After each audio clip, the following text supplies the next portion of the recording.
ভারতের বিপক্ষে 1-1 গোলে ড্র রোনান সুলিভানদের। ছোট্ট ভাইয়ের অসাধারণ কর্নার কিকের ফটো স্টোরিতে আপলোড দিয়েছে বড় ভাই কুইন সুলিভান। প্রথমার্ধে পিছিয়ে থাকলেও দ্বিতীয়ার্ধে কামব্যাক বাংলাদেশের। রোনান সুলিভানের কর্নার থেকে বাংলাদেশের গোল সমতায় ফিরেছিল লাল সবুজের প্রতিনিধিরা। উগ্রতার জবাব যে গোল দিয়ে দিতে হয় সেটাই আবার প্রমাণ করলেন বাংলাদেশের ফুটবলাররা। বাংলাদেশ বনাম ভারতের ম্যাচ শুধু যেন ফুটবলের মধ্যে সীমাবদ্ধ নেই, দেখা মিলেছে কুংফুর।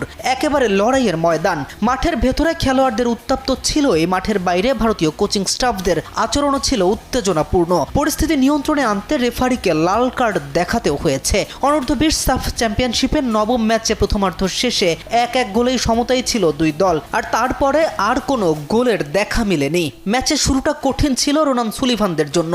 মাত্র 16 মিনিটেই বিশাল যাদবের হেডে গোল হজম করে বাংলাদেশের জুনিয়র দল। তবে নির্ধারিত সময়ের শেষে যোগ করা অতিরিক্ত 8 মিনিটের একেবারে শেষ মুহূর্তে ঘুরে দাঁড়ায় তরুণরা। রোনান সুলিভানের কর্নার থেকে দুর্দান্ত হেডে গোল করে আব্দুল ফাহিম, এনে দেন সমতা। পুরো ম্যাচ জুড়ে ছিল চোখে চোখ রেখে লড়াই আর দৃষ্টিনন্দন ফুটবলের ছাপ।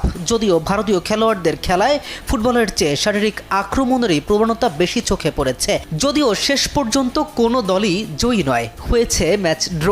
ম্যাচের উত্তেজনাকর পরিস্থিতি মাঠের বাইরে নেননি কোনো ফুটবলাররাই।